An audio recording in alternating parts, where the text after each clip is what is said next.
नमस्कार। कार्यक्रम व्यक्ति विशेष में आपका स्वागत है। मैं हूं आपका दोस्त, आपका साथी विष्णु स्वरूप। कहते हैं दुष्यंत कुमार की दो पंक्तियां अक्सर प्रेरणा के लिए जानी जाती है।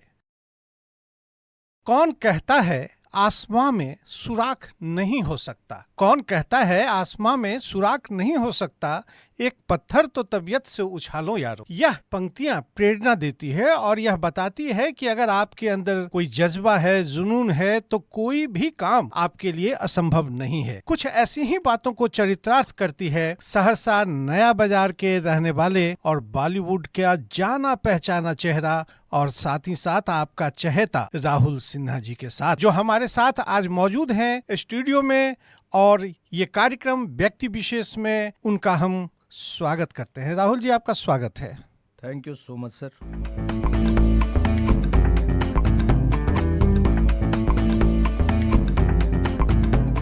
राहुल जी, काफी कुछ चर्चाओं में रहते हैं आप। इस शहर के लोग बड़ी प्यार से आपका नाम लेते हैं और यह कहते हैं कि इनका सफर बड़ा प्रेरणादायक रहा है। कैसा रहा आपका सफर? बचपन से आप सहरसा की गलियों में खेलते हुए कहां से कहां पहुंच गए? जरा कुछ इस पर भी बातें हो जाए आज। जी, बहुत सौभाग्यशाली अपने आप को महसूस करता हूँ कि मेरा जो अपना शहर है ये सहरसा, यहाँ के लोग मुझे बहुत प्यार करते हैं। सच में उनके आशीर्वाद के कारण ही मैं जहाँ तक पहुँचा हूँ, सब उनके प्यार और आशीर्वाद के कारण है। इसलिए आपके माध्यम से मैं सबसे पहले उन सभी लोगों को जो आपके श्रोता हैं उनको धन्यवाद देता हूँ। और रही बात मेरे सफ़र की, तो सफ़र तो बहुत ही खूबसूरत होता है, उसमें थोड़ा सा अप डाउन्स होते हैं, लेकिन उसके बाद अगर आप कोई भी चीज़ अचीव करते हैं लाइफ में तो वो बहुत प्यारा होता है। तो मेरा जो सफ़र था, मुझे बचपन से मैं कला की तरफ थोड़ा सा मेरा रुझान था।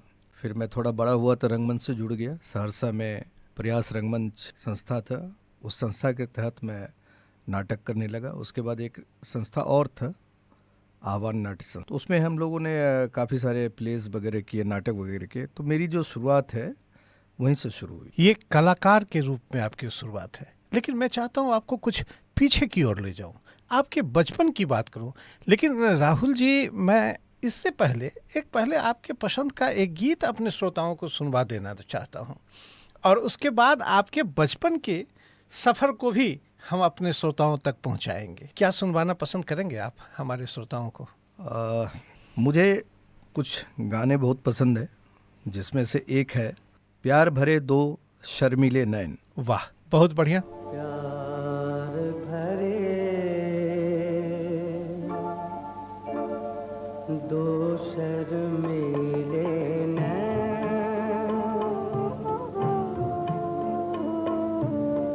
जिनसे मिला मेरे दिल को चैन, कोई जाने ना क्यों मुझसे शर्माए, कैसे मुझे तड़पाए। प्यार भरे दो शर्मीले नैन।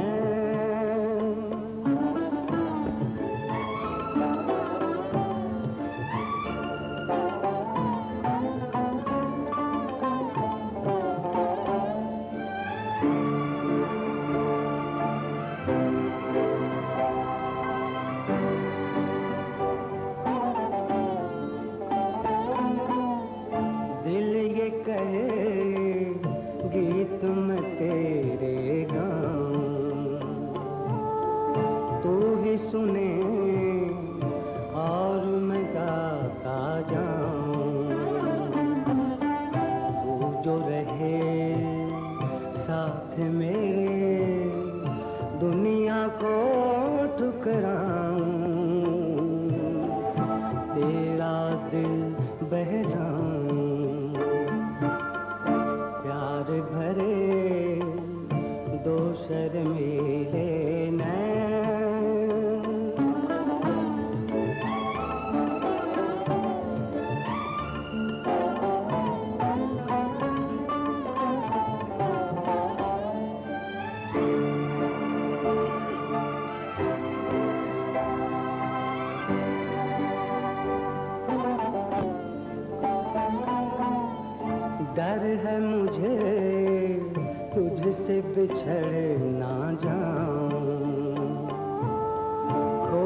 तुझे मिलने की राह न पाऊं, ऐसा न हो जब भी तेरा नाम लबों पर लाऊं, मैं आंसू बन जाऊं, जिनसे मिला मेरे दिल को चैन कोई जाने ना, क्यों मुझसे शर्माए, कैसे मुझे तड़पाए, प्यार भरे दो शर्मीले नैन।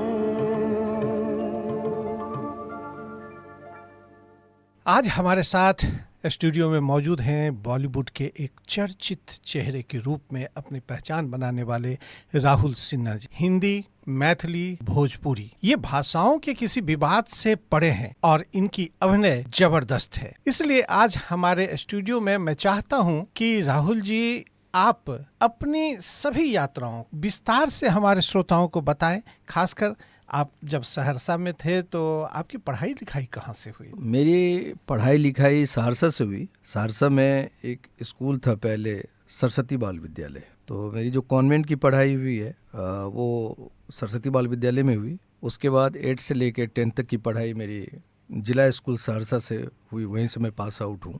और उसके बाद सहरसा कॉलेज से मैं ग्रेजुएशन किया हूँ। तो मेरी पढ़ाई लिखाई ज़्यादातर मतलब ग्रेजुएशन तक सहरसा में। मतलब सहरसा में रहने वाले जो लोग हैं उनके लिए इस बात पर भी गर्व करना लाजमी है कि यहाँ से पढ़ लिख करके भी लोग उन बुलंदियों को छू सकते हैं जो वो चाहते हैं। और आपने जैसा कहा भी कि कला की बात आपके अंदर हमेशा से रही है। शुरुआती दिनों से ही कला के प्रति आपका रुझान रहा और आप क्रमशः उसी तरह बढ़ते चले गए। तो ग्रेजुएशन के बाद फिर आपने कैसे शिक्षा प्राप्त की? ग्रेजुएशन के बाद मैं पटना चला गया और पटना में कालिदास रंगालय है जहाँ मैं जुड़ गया। और नाटकों का शौक था, वहाँ पे नाटक करना चाह रहा था। तो नाटक में कालिदास रंगालय जो है काफ़ी एक नाम है अपने आप में, संस्था है बहुत बड़ा। तो वहाँ जाके मैं परवेज अख्तर साहब के साथ जुड़ के मैं काम करने लगा थिएटर में। फिर उसके कुछ दिनों के बाद मैं आपको दिल्ली चला गया और दिल्ली रंगमंच से जुड़ गया, जहाँ पे काफ़ी सारे बड़े जो विश्व स्तर के जो नाटककार थे उनके साथ जुड़ गया मैं, जिसमें आप सभी लोग जानते होंगे पीयूष मिश्रा बहुत बड़ा नाम है आज की डेट में, वो मेरे गुरुजी रहे हैं अभिनय के। उसके बाद आलोक चटर्जी साहब, अभी कुछ दिन पहले उनका इंतकाल हो गया। बाबा कारंत एक थे बहुत बड़े निर्देशक रंगमंच के, और मेरा सौभाग्य था कि मैं उनके साथ काम कर पाया। उनके साथ एक नाटक भारतेंदु जी का भारत दुर्दशा मैंने उनके साथ किया। ऐसे सैकड़ों लोग मुझे जो गढ़ने में, जो इन लोगों का बहुत बड़ा हाथ, उनसे मैंने काफ़ी सारे रंगमंच के जो क्राफ्ट है वो सीखा है। और उसके बाद मेरा जो एडमिशन जो है अभिनय के लिए एक स्कूल है हिमाचल प्रदेश में, मंडी ड्रामा स्कूल। तो एंट्रेंस एग्ज़ाम होता है उसका, तो वहाँ पे मेरा सिलेक्शन हुआ और फिर मैं 1 साल का पूर्णकालिक डिप्लोमा कोर्स वहाँ से मैंने किया अभिनय में। और इसी तरह मेरी यात्रा चलती रही। मतलब आप पहले कारंत साहब के साथ, पीयूष मिश्रा सब के साथ, इन लोगों के साथ अभिनय किया या उनके निर्देशन में आपने काम किया, उसके बाद फिर तब जाके डिग्री ली। ये भी बड़ी प्रशंसा की बात है राहुल जी कि आप पहले सब कुछ सीख के उसके बाद योग्यता का एक प्रमाण पत्र लेते हैं और फिर उसके बाद का सफ़र। सर आपने सही बात बोला कि मैं पहले भी काम कर चुका था रंगमंच में, लेकिन एक एकेडमिक क्वालिफिकेशन अगर हो जाए तो मुझे लगता है कि प्लस पॉइंट है हमारे लिए। वो ऐड ऑन हो गया मेरे साथ। और उसके बाद मैं फिर दिल्ली चला आया। दिल्ली में का करीब 6-7 महीने में रहा। उसके बाद मैं मुंबई की तरफ प्रस्थान किया। ये 2002 की बात है। और उसके बाद आज तक मैं मुंबई में हूँ और मुंबई का एक अपना सफ़र है। वाह। तो आप मुंबई की जो बातें हैं उसको हम करेंगे, लेकिन मैं चाहता हूं कि आपको सहरसा से जो ये प्रेम है, आप सुना है कि आप अक्सर आते जाते हैं, ऐसी क्या कौन सी बात है इस सहरसा में जो आप आते जाते रहते हैं? आपको तो फुर्सत भी नहीं होती, क्योंकि हम देख रहे हैं कि OTT प्लेटफॉर्म से लेकर के कई फिल्मों में आप अभिनय कर रहे हैं, और वक्त निकाल करके आपके सहरसा में आना, ये एक सवाल जेहन में उठता है। सर, मेरा मानना है कि हम कहीं भी रह जाएं तो ये हमारा घर है, ये हमारा जड़ है। और मैं थोड़ा सा होम सिकनेस वाला आदमी हूँ। मैं 2 साल 4 साल 5 साल पे नहीं आ सकता। और मेरा बेटा है, वो भी मेरे साथ बॉम्बे में ही रहता है, तो वहाँ के कल्चर में पला बड़ा है, पढ़ता है, लिखता है। तो मैं उसे अपना कल्चर दिखाने के लिए हर एक 6 महीने पे लेके आता हूँ। जो तुम यहाँ के हो, यहाँ के भी कल्चरल जो एक्टिविटी है उसको देखो। यहाँ के लोग हैं, हमारे अपने लोग हैं, और ये एक अलग संस्कृति है, बहुत रिच संस्कृति है, मिथिला की जो संस्कृति है। तो मैं उसको बचपन से लेते आया हूँ। और मेरा एक मोह है अपने घर से, अपने परिवार से, अपने समाज से, अपने बचपन के दोस्तों से, और मैं उसके साथ मिल के एक पूरा का पूरा, जिसको वो ये हमारे लिए एक ऊर्जा का स्रोत है। और मैं यहाँ एनर्जी लेने के लिए आता, फिर मैं मजबूत हो जाता हूँ, अपना ऑक्सीजन भरता हूँ, फिर मैं मुंबई के लिए कूच करके फिर काम करता हूँ। क्या बात है, क्या बात है! ये बड़ी प्रेरणादायक बात है, क्योंकि लोग अपनी जड़ों से अब लगभग छूटते जा रहे हैं, और आप हैं जो इस जड़ से हमेशा ऊर्जा प्राप्त करते हैं। यहाँ के कल्चर को सिखाने में भी आपने कहा कि आप अपने पुत्र को हर बार लेकर के आते हैं। ये भी बड़ी अच्छी और बड़ी शानदार बातें हैं। ये सब तो प्रेरणादायक है ही है। तो ये आपका मुख्य कारण रहा, सहरसा से आना और जाना आपका लगातार बना रहा है। फिर अब पुनः हम मुंबई की दुनिया में लौटेंगे, लेकिन मैं चाहता हूं कि एक श्रोताओं को एक फरमाइश का गीत आप एक बार फिर कुछ बता दें। पत्ता पत्ता बूटा बूटा हाल हमारा जान, ये गाना मुझे बहुत प्रिय है मेरा, मैं सुनता रहता हूँ।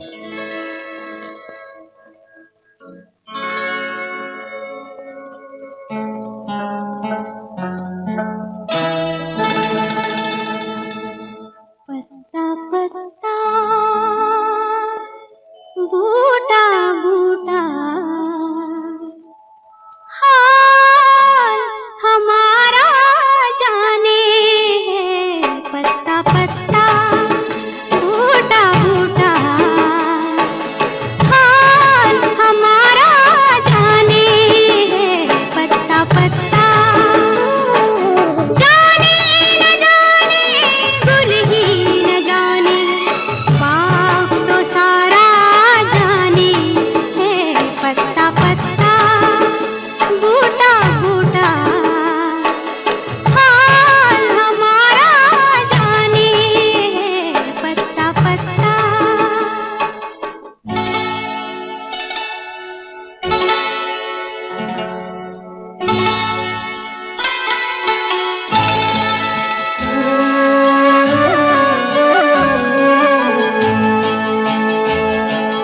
कोई किसी को चाहे तो क्यों गुनाह समझते हैं लोग।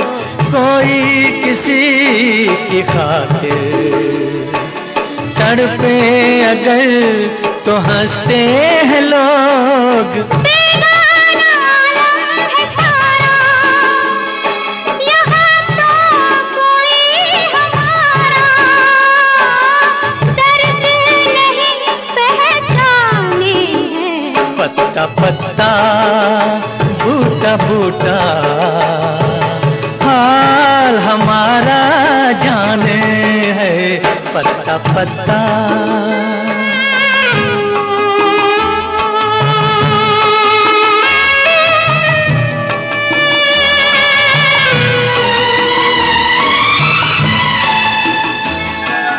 चाहत के गुल खिलेंगे, चलती रहे हजारां दिया, हम तो इसी चमन में बांधेंगे प्यार का आशिया। ये दुनिया बिजली गिराए, ये दुनिया कांटे बिछाए, इश्क मगर कब माने हैं।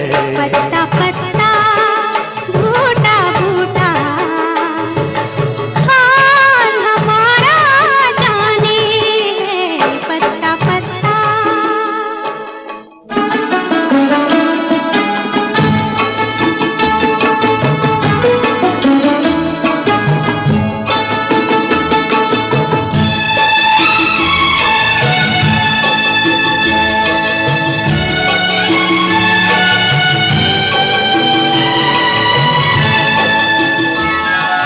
दिखलाएंगे जहां को कुछ दिन जो जिंदगानी है और कैसे न हम मिलेंगे, हमने भी दिल में ठानी है और अभी मत वाले दिलों की मोहब्बत वाले दिलों की बात कोई क्या जाने है।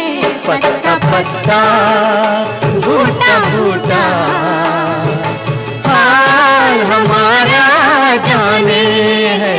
पत्ता पत्ता जाने न जाने गुल ही न जाने, बाग तो सारा जाने है। पत्ता पत्ता बूटा बूटा हाल हमारा जाने है। पत्ता पत्ता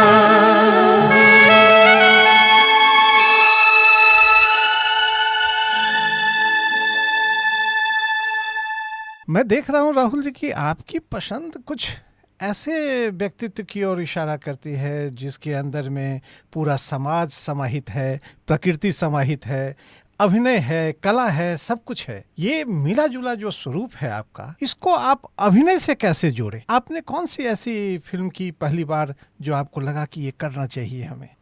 मैंने फिल्म जो है एक दिलनशी करके एक फिल्म थी, वो मैंने की और उसमें जो गाने थे ना वो इतने मीनिंगफुल गाने थे और कहानी बहुत अच्छी थी उस फिल्म की। तो मेरी जो पहली फिल्म है 2008 में मैंने की थी उसे, और उसके सारे गाने बहुत अच्छे थे। तो इस तरह के गाने, और जब मैं रिकॉर्डिंग में जाके सुन रहा था, मैं वहाँ पे रिकॉर्ड हो रहे थे गाने, विनोद राठौर साहब गाना गा रहे थे उसमें, तो मुझे उसके सारे गाने पसंद आए, उसकी कहानी पसंद आई। तो इस तरह से मैंने वो फिल्म साइन किया था, दिलनशी।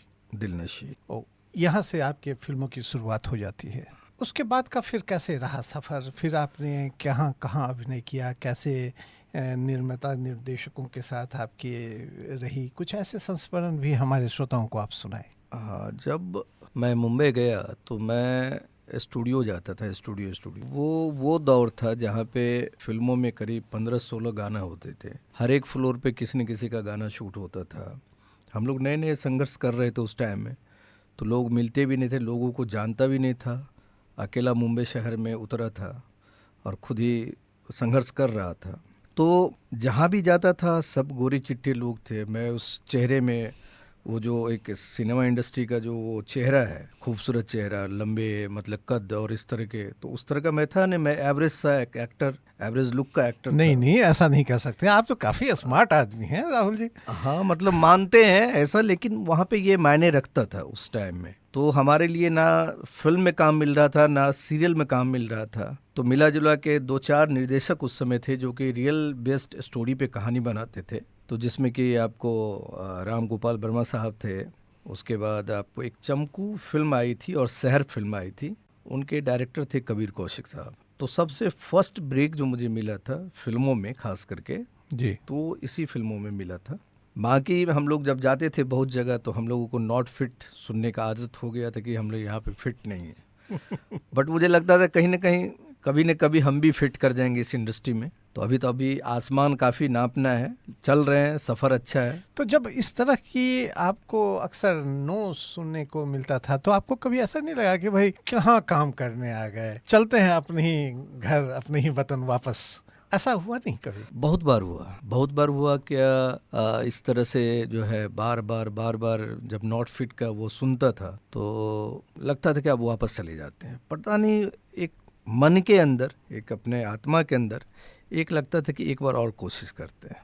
ये एक बार कोशिश करते करते करते इतना लंबा सफ़र हो गया और फिर काम मिलना चालू हो गया तो अच्छा लगा। लोग देखे, अपने लोग देखे, सब अप्रिशिएट करने लगे और उससे हौसला बढ़ा। जब अपने लोग अप्रिशिएट करते हैं अपने कामों का तो आप और मजबूत होते हैं। और नॉट फिट कहने से भी आदमी जो है, मुझे लगता है कि धीरे धीरे उस परिष्कृत होता है, अपने आप को और दिखाता है कि आपके अंदर क्या ऐसा चीज़ है जिसको आप इम्प्रूव कीजिएगा और आप जब उस जगह पे दूसरे से बेहतर अपने आप को, दूसरे से डिफरेंट अपने आप को कैसे बना सकते हैं, तभी जाके आप उस जगह पे कहीं ना कहीं छोटा सा जगह आपको मिलेगा खड़ा होने के लिए।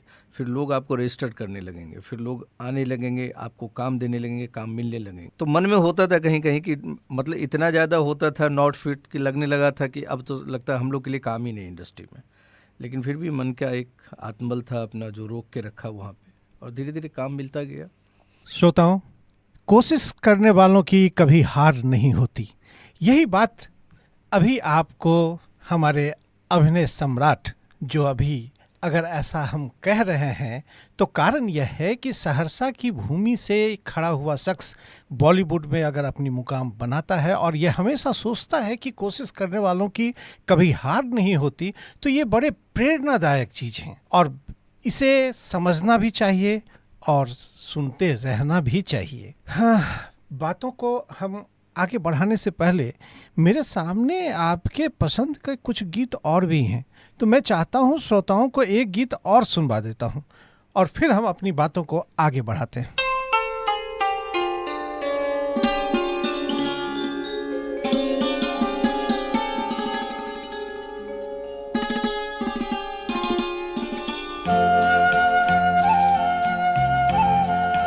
करोगे याद तो हर बात याद आएगी, करोगे याद तो हर बात याद आएगी, गुजरते वक्त की हर मौज ठहर जाएगी, गुजरते वक्त की हर मौज ठहर जाएगी, करोगे याद तो।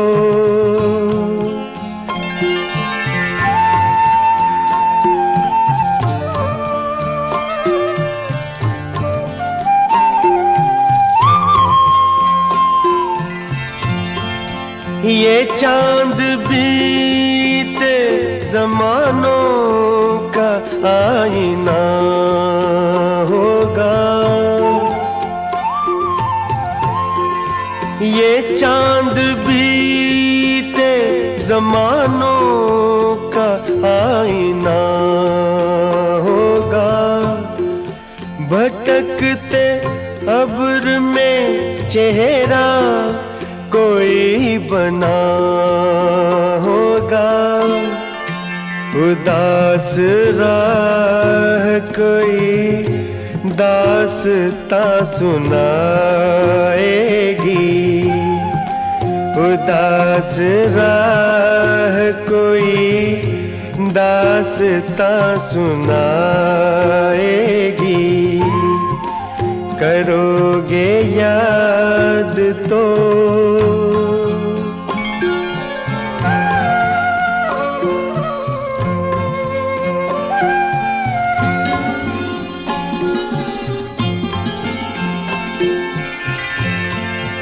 बरसता भीगता मौसम धुआं धुआं होगा,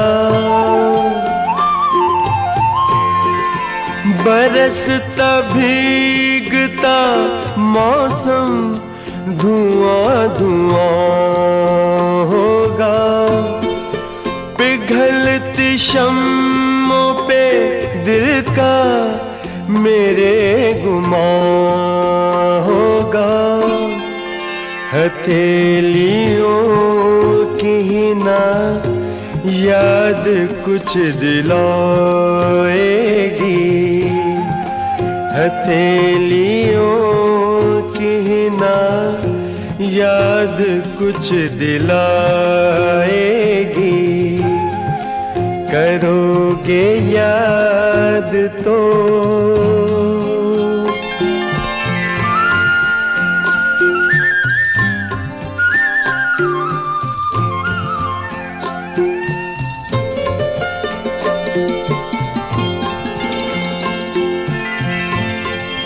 गली के मोड़ पे सुना सा कोई दरवाजा,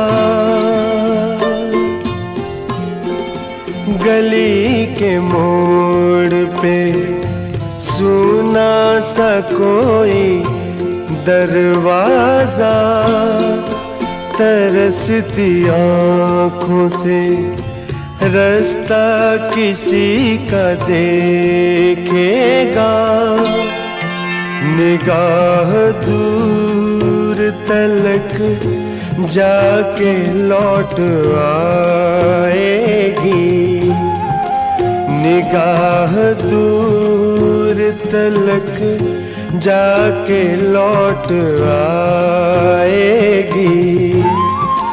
करोगे याद तो हर बात याद आएगी, गुजरते वक्त की हर मौज ठहर जाएगी। करोगे याद तो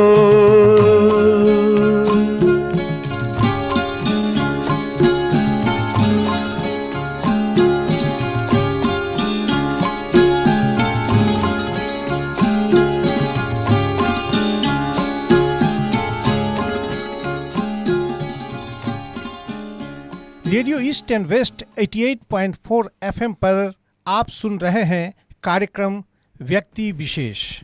हमारे स्टूडियो में मौजूद हैं कलाकार राहुल सिन्हा जी।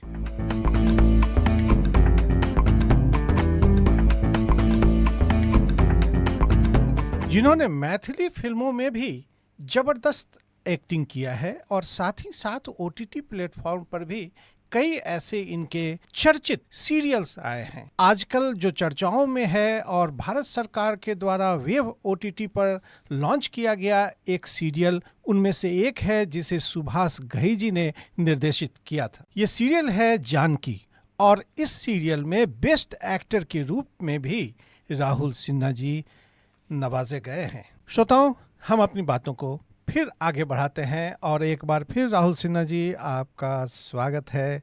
आप बहुत अच्छी अच्छी बातें हमारे श्रोताओं को बता रहे हैं और हमारा सफ़र अभी सिर्फ फिल्मी दुनिया तक गया है। मैं चाहता हूं अब आप सीरियल की भी बात बताएं, ओटीटी प्लेटफॉर्म की बात बताएं, मैथिली और भोजपुरी में जो आपने अभिनय किया है उन फिल्मों का भी जिक्र करें।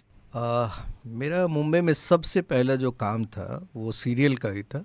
कृष्णा अर्जुन करके एक सीरियल स्टार प्लस पे आता था जिसमें मुझे करीब 8-9 एपिसोड करने का मौका मिला था। तो वो मेरा सबसे पहला काम था। तो पहला काम जो होता है वो आप कभी भूल नहीं सकते और बहुत कुछ सीखने को मिला। उसके बाद धीरे धीरे क्राइम पेट्रोल, काजल, क्या कहे क्या ना कहे, ऐसे बहुत सारे लंबे करीब 50-60 सीरियल्स मैंने किए हैं। क्राइम पेट्रोल तो बड़ा फेमस था आपका शायद। बहुत फेमस था और मैं लगातार 5-7 एपिसोड ही उसमें किया था। लोग पसंद भी किए थे उस टाइम में। और उसके बाद जो है फिल्म में मैंने चमकू और शहर किया और अभी एक मेरा वेब सीरीज जो है चौपाल ओटीटी पे आ रहा है, पूर्वांचल। काफ़ी अच्छा है, काफ़ी लोकप्रिय है, लोग बहुत पसंद कर रहे हैं उस सीरीज़ को। और अभी आने वाला है हमारा AK-47 वेब सीरीज जिसे प्रोड्यूस किया है इंडोमॉल ने, जिसका आपको बिग बॉस आता है और 90s के बिहार के बारे में बताया गया उस धारावाहिक में। वो जो एपिसोड आ रहा है उस वेब सीरीज में है। अच्छा, नाम ही है AK-47। सिर्फ मैं एक लाइन में आपको बताऊंगा क्योंकि पूरी कहानी हम लोग नहीं बता सकते हैं।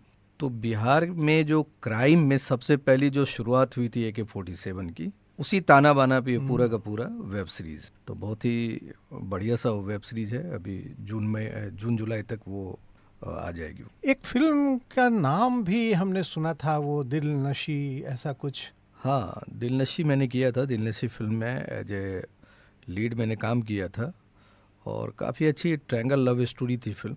कुछ उसके संस्मरण या कोई ऐसा डायलॉग आपको याद हो तो? डायलॉग लव स्टोरी था तो डायलॉग्स तो ट्रायंगल लव स्टोरी था। 2 लड़कियों की कहानी ज़्यादा थी और गाने बहुत होते थे। जैसे मैंने पहले भी बताया कि पहले की जो फिल्में होती थी उसमें 14-15 गाने होते थे। उस फिल्म में भी 14-15 गाने थे, अच्छे गाने थे सब। बट अभी तक उन्होंने रिलीज़ नहीं किया उसको, तो किसी भी सोशल साइट पे या यूट्यूब पे वो है नहीं। अब जब करेंगे तब अवेलेबल होगा होगा। गाने अच्छे जी। थे उसके। तो फिर पूर्वांचल ये अभी ओटीटी प्लेटफॉर्म पर चल रही है, जी, चौपाल OTT पे। चौपाल ओटीटी, और फिर उसके बाद एक धारावाहिक उसमें भी बड़ा काफ़ी नाम है, और हमारी तरफ तो जानकी जानकी ही सुनाई देता है सिर्फ। जी जी, जानकी बहुत ही मेगा सीरियल है, 208 एपिसोड का है, और उसमें बहुत ही कमाल का वो कैरेक्टर था हमारा, और घर का दामाद होता हूँ, और ऐसा दामाद जो कि अपने ससुराल में एक जिम्मेदारी के साथ रहता है और जिम्मेदारी उठाता है, और घर के बहुत सारे जो एक संघर्ष है उसमें अपने घर वालों का साथ देता है।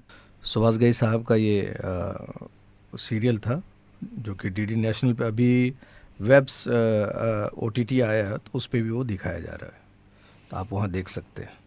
इसके साथ और भी कई आ रहे हैं धारावाहिक।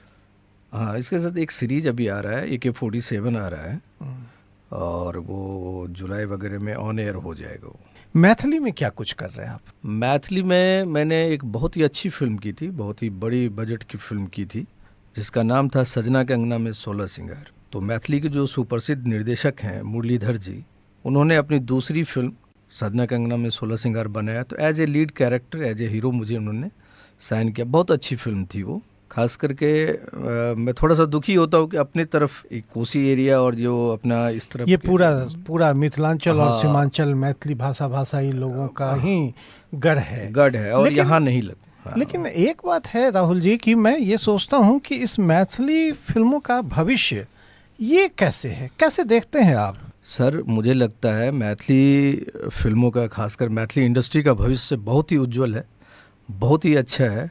बस इस पे कुछ जो है ना, इस पे एक टेक्निकल जो चीज़ें है उसको ठीक करके इस पे काम किया जा सकता है।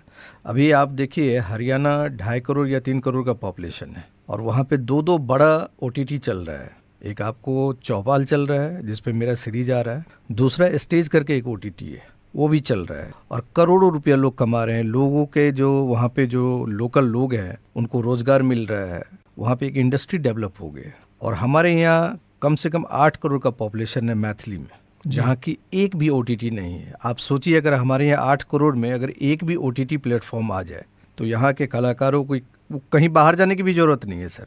इसी जगह पे उनको काम मिलेगा, अच्छी फिल्में मिलेगी, और एक बिजनेस सेटअप भी तैयार होगा। तो इसलिए मुझे लगता है कि बहुत ही उज्जवल भविष्य है मैथिली सिनेमा इंडस्ट्री। बहुत ही उज्जवल भविष्य मैथिली से, लेकिन यही है कि कुछ लोगों को आगे आना होगा, OTT प्लेटफॉर्म का निर्माण करना होगा, और यहाँ जो स्थानीय कलाकार हैं उसको भी एक मंच देना होगा, क्योंकि कला तो यहाँ भरी पड़ी है और इन लोगों को कोई जगह नहीं मिल पाता है। ऐसे में मैथिली सिनेमा का यहाँ पर फिलहाल कोई स्कोप ज्यादा नहीं दिखता है, लेकिन शूटिंगों का दौर कुछ चलता रहा है शायद। जी सर, शूटिंग तो है कि बाहर से भी लोग आते हैं, शूट करते हैं, और अभी गवर्नमेंट भी जो है, बिहार गवर्नमेंट भी सब्सिडी वगैरह और सिनेमा को सहायता मिल रहा है उनकी तरफ से। लेकिन जो मैं एक आपके माध्यम से एक अपील भी करना चाहता हूँ कि जो भी धनाढ्य वर्ग है, आज OTT बहुत बड़ा मार्केट है सर, बहुत बड़ा एक अपने आप में इंडस्ट्री है। जो भी पैसे वाले लोग हैं, जो धनाढ्य व्यक्ति हैं, जो धनाढ्य लोग हैं, वो अगर ऑन द टेबल आके एक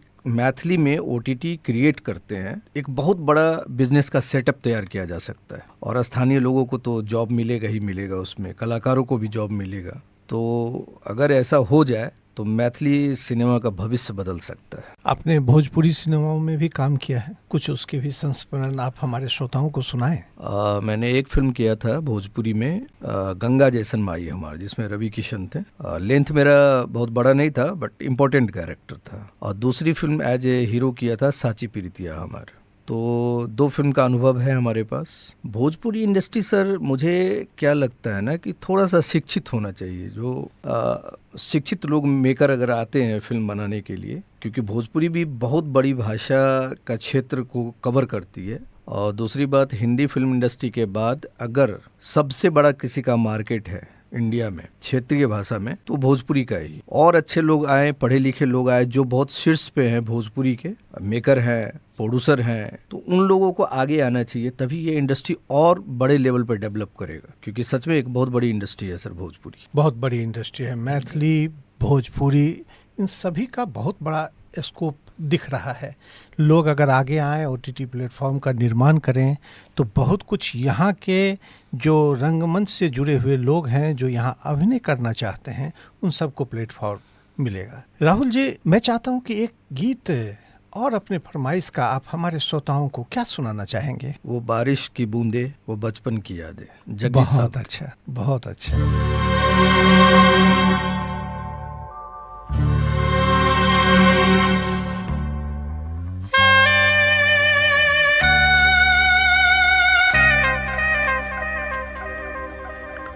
ये दौलत भी ले लो, ये शोहरत भी ले लो, भले छीन लो मुझसे मेरी जवानी, मगर मुझको लौटा दो बचपन का सावन, वो कागज की कश्ती, वो बारिश का पानी, वो कागज की कश्ती, वो बारिश का पानी।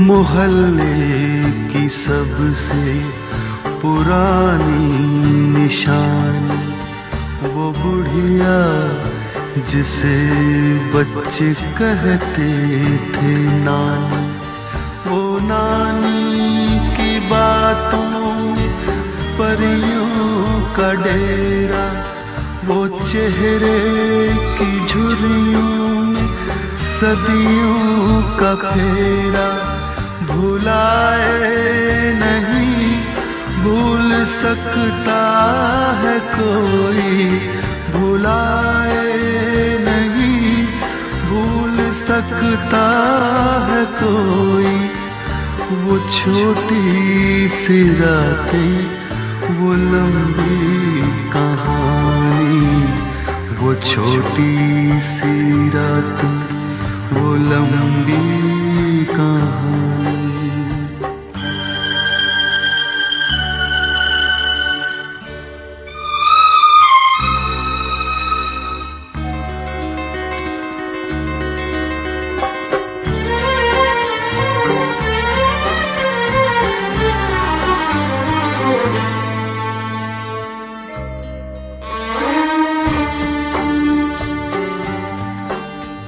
कड़ी धूप में अपने घर से निकलना, वो चिड़िया, वो बुलबुल, वो तितली पकड़ना, वो गुड़िया की शादी पे लड़ना झगड़ना, वो झूलों से गिरना, वो गिर के संभलना, वो पीतल के छल्लों के प्यारे से तोहफे, वो पीतल के छल्लों के प्यारे से तोहफे, वो टूटी हुई चूड़ियों की निशानी, वो कागज की कश्ती, वो बारिश का पानी, वो कागज की कश्ती, वो बारिश का पानी, वो कागज की कश्ती, वो बारिश का पानी।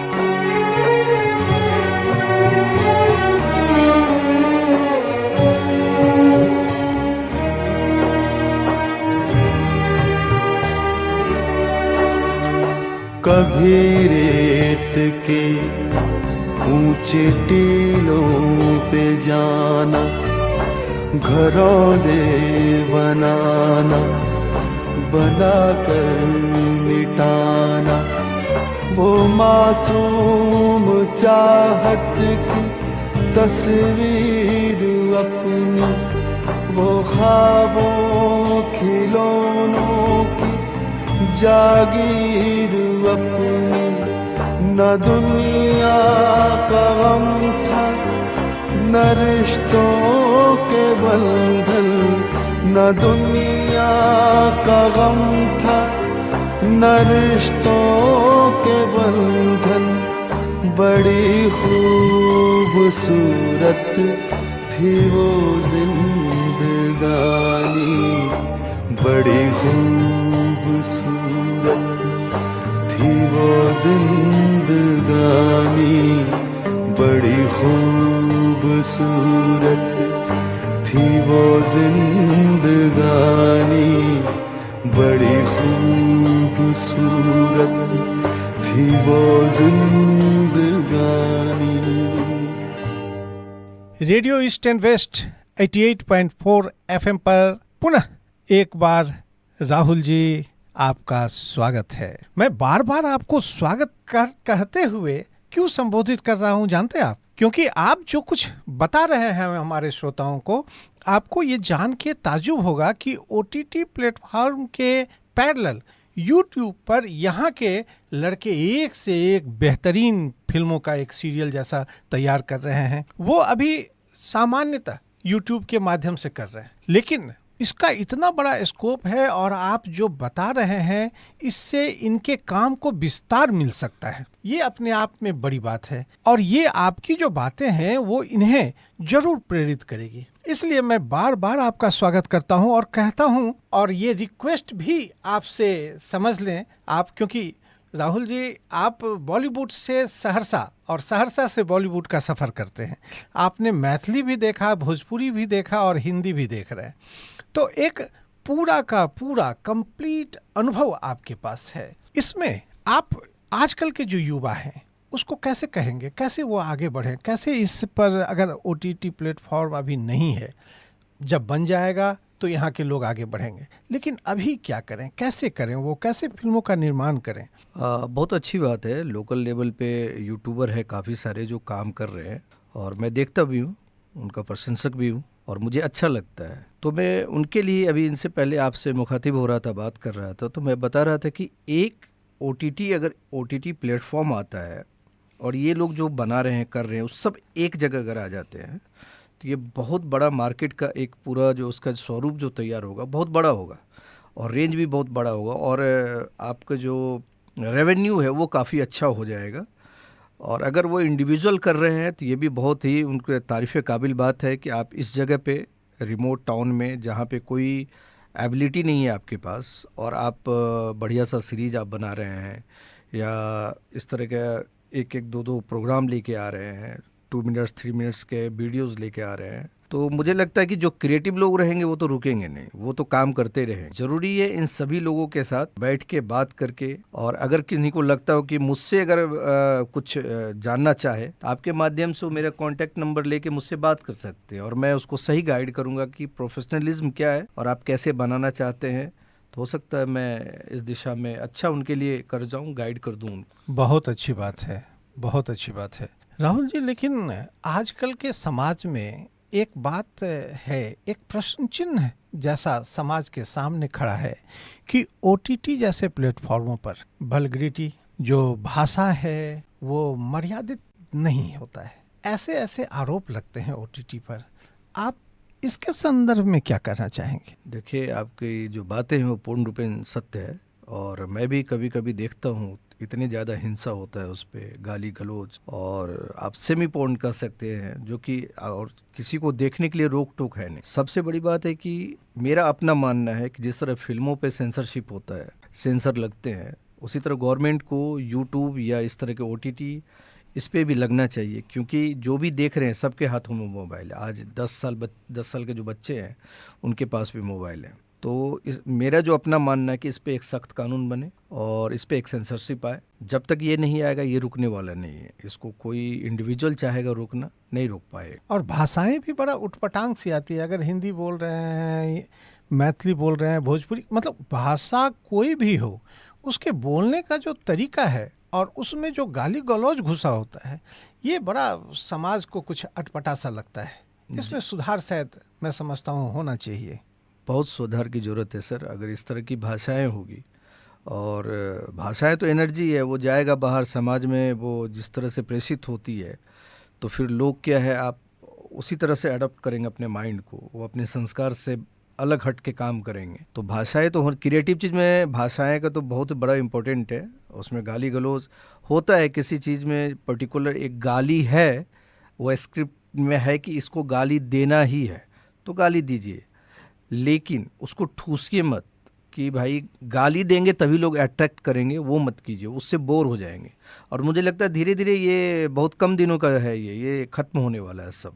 बहुत अच्छी बात बता रहे हैं, क्योंकि मैं देखता हूं कि व्यावसायिकता के पीछे लोग पागल हैं। समझ में आता है कि वो अगर पैसे लगाते हैं सीरियल में तो उनको रेवेन्यू भी जनरेट करना होगा, लेकिन वो शायद इस बात को भूल जाते हैं कि ज़रूरत के हिसाब से शब्दों का प्रयोग होना चाहिए। जैसे आपने बताया कि वो ठूस देते हैं, जबरन गाली को, हिंसा को वो दर्शाने की कोशिश करते हैं, और वो समझ बैठे हैं कि समाज को शायद ऐसा ही कुछ चाहिए होता है। व्यावसायिकता के लिए शायद ये बातें की जाती होंगी। इस पे सेंसर जरूरी है। सेंसर जरूरी है। गवर्नमेंट का एक अंकुश होना चाहिए, क्योंकि उस सोसाइटी में वो स्प्रेड होता है ना। सोसाइटी, अगर आप सोसाइटी को बहुत मजबूत अच्छे लेवल तक ले जाना चाहते हैं तो इस पे होना चाहिए, मेरा ये मानना है। राहुल जी, आप एक जाने माने अभिनेता के रूप में अब स्थापित हो चुके हैं। आपका संघर्ष बड़ा लंबा रहा है। पहले जो मुझे याद है, जहाँ तक मुझे याद है, कला की फिल्में होती। आपने अभी अपने फरमाइश में बाजार फिल्म का एक गीत भी कहा है, वो कला फिल्मों में आती थी। नसरुद्दीन शाह, ओम पुरी, ये सब अभिनय के सम्राट हुआ करते थे। लेकिन इस तरह की फिल्मों का क्यों बनना बंद हो गया? क्या कला प्रेमी नहीं रहे, या गंभीर विषयों पर फिल्म निर्माता बनाना नहीं चाहते हैं और केवल यह चाहते हैं कि उनकी फिल्में रेवेन्यू जनरेट कर सके, चाहे जैसे भी हो? सर, ये जो फिल्में अभी आपने सागर सरहदी साहब के बाजार के बारे में बात की, तो मुझे लगता है कि उनका जो एक संवेदनशीलता था सागर साहब का, और पुराने जो भी एक्टर थे, नसीर साहब हैं या ओमपुरी साहब थे, तो ये लोग मुझे लगता है विश्व के सबसे महानतम अभिनेता में से थे, क्योंकि इनके पास जो रिसोर्स होता था ना, वो बहुत ही कम होता था सर। और उस कम रिसोर्स में ये लोग बहुत ही बेहतर काम करते थे। शायद आज का कोई भी एक्टर उस तरह से काम नहीं कर पाए। आज आपको एक माली का रोल करना है तो भी आप कोट पहन के ही जो है खुरपी चला रहे हैं। अब लोग ऐसे लोग हैं एक्टर। और जहाँ तक आपने बोला कि आर्ट फिल्म या पैरेलल फिल्म जो है आज लोग उतना क्यों नहीं बना पाते हैं, क्या है, तो सेंसिबिलिटी की कमी है सर। आज आप देखेंगे लोगों में एक भाव की कमी हो गई है। जब से ये मोबाइल युग हुआ है, या टेक्निकल हम बहुत ज़्यादा हो गए, अभी तो एआई भी आ गया आपका, तो इससे क्या हुआ, धीरे धीरे जो आपका अपना अंदर का जो इमोशन है ना, वो ड्राई होने। इमोशन ड्राई होगा तो सोच में आपके कुछ भी चीज़ आएगा ना। आपको फूल से खुशबू नहीं आ सकती, आपको रंगों का कलर भी आपको ऐसा ही लगेगा बैठे हुए। तो ये सारे चीज़ें जो ड्राई जो होने लगा ना, तो कहानियाँ तो आपका इमोशन से निकलता है। तो आपका इमोशन ही ड्राई है तो कहानी आप कहाँ से पैदा कर पाएंगे, उतनी अच्छी फिल्में कहाँ से बना पाएंगे। जब आपके जो संवेदनशील व्यक्ति होंगे वो जरूर बनेंगे अच्छी फिल्में, आर्ट फिल्में, उस तरह की जो फिल्में हैं। इसकी ज़रूरत आपको लगती है कि समाज में इस तरह के फिल्मों का निर्माण होना चाहिए? बिल्कुल होना चाहिए सर। और सिनेमा आर्ट जो है, आर्ट क्या है, एस्थेटिक है, सौंदर्य शास्त्र है, हर चीज़ का अपना सौंदर्य है, और उसको भावनाओं में लपेट के आपके सामने प्रस्तुत किया जाता है। तो मुझे लगता है कि इस तरह की फिल्में ज़्यादा बननी चाहिए, इमोशन पे फिल्में बननी चाहिए।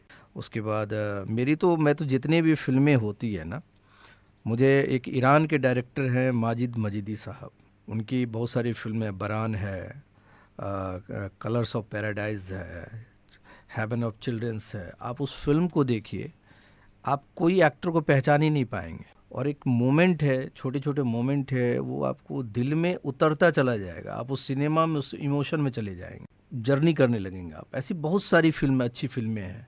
तो इस तरह के जब आपके अंदर संवेदनशीलता होता है तो आप काम जब करते हैं ना तो आपके कामों में वो चीज़ दिखने लगती है, और बनाने वाले ज़रूर बनाएंगे, बनाते रहेंगे।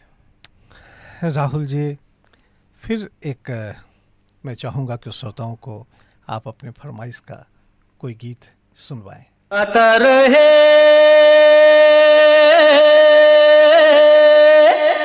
मेरा दिल, तू ही मेरी मंजिल, गाता रहे मेरा दिल, तू ही मेरी मंजिल। हाय कहीं बीते ना ये रातें, कहीं बीते ना ये दिन, कहीं बीते ना ये रातें, कहीं बीते ना ये दिन।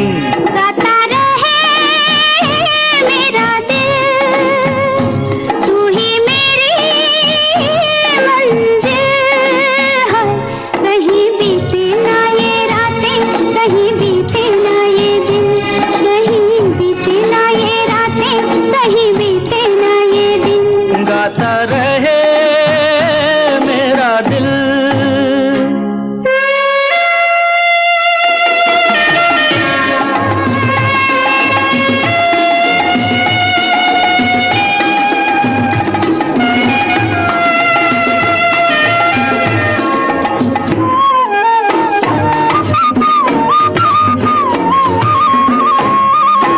प्यार करने वाले अरे प्यार ही करेंगे, जलने वाले चाहे जल जल मरेंगे। प्यार करने वाले अरे प्यार ही करेंगे, जलने वाले चाहे जल जल मरेंगे। मिलके जो धड़के हैं दो दिल, हरदम ये कहेंगे कहीं बीते ना, ओ कहीं बीते ना ये रातें, कहीं बीते ना ये दिन। गाता रहे मेरा दिल, तू ही मेरी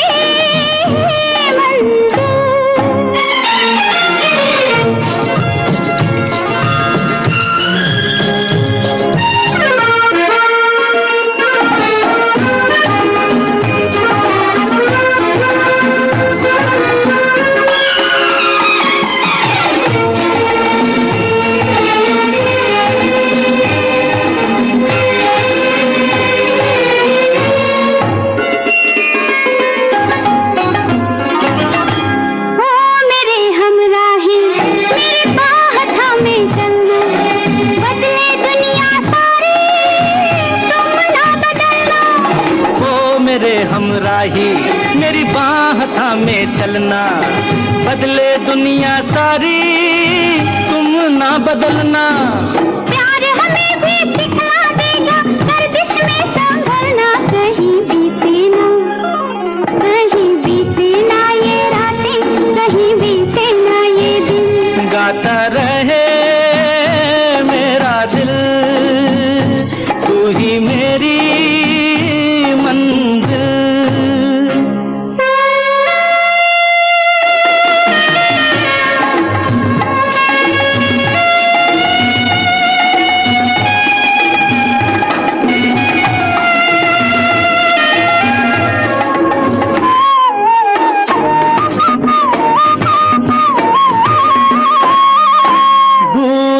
अब कैसी अरे शाम जा रही है, हमको ढलते ढलते समझा रही है।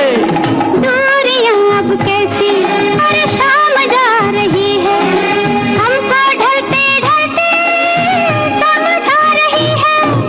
आती जाती सांस जाने कब से गा रही है, कहीं बीते ना, ओ कहीं बीते ना ये रातें, कहीं बीते ना ये दिन। गाता रहे मेरा दिल, तू ही मेरी मंजिल है। कहीं बीते ना ये रातें, कहीं बीते ना ये दिन, कहीं बीते ना ये रातें, कहीं बीते ना ये दिन। गाता रहे मेरा दिल।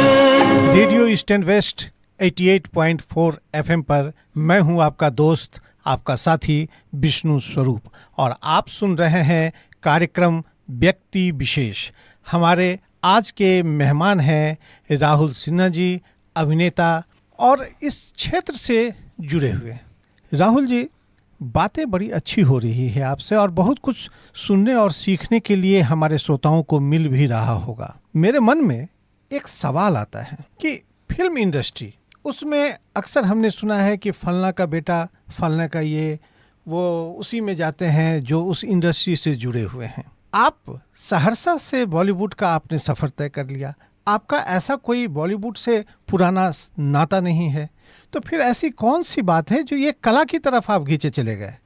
सर, मुझे जहाँ तक याद है बचपन में मेरे मामा जी थे, मामा जी हैं प्रोफेसर अरुण कुमार बच्चन, म्यूजिक के हेड ऑफ डिपार्टमेंट हैं। तो मैं जब छोटा था तो मैं उनको क्लासिकल रियाज करते देखता था। उस समय तो बहुत मतलब उस लेवल तक मैं नहीं समझ सकता था, लेकिन मेरे अंदर कहीं ना कहीं, क्योंकि मैं ननिहाल में पला बढ़ा हूँ और उनके साथ बहुत ज़्यादा मैं समय व्यतीत किया, तो कहीं ना कहीं वो बीज जो है ना मेरे अंदर गया और धीरे धीरे वो डेवलप हुआ। उसी तरह का मेरा चॉइस होता गया और फिर मैं उस रास्ते पे चल पड़ा। और मेरी माँ का भी आशीर्वाद है इसमें।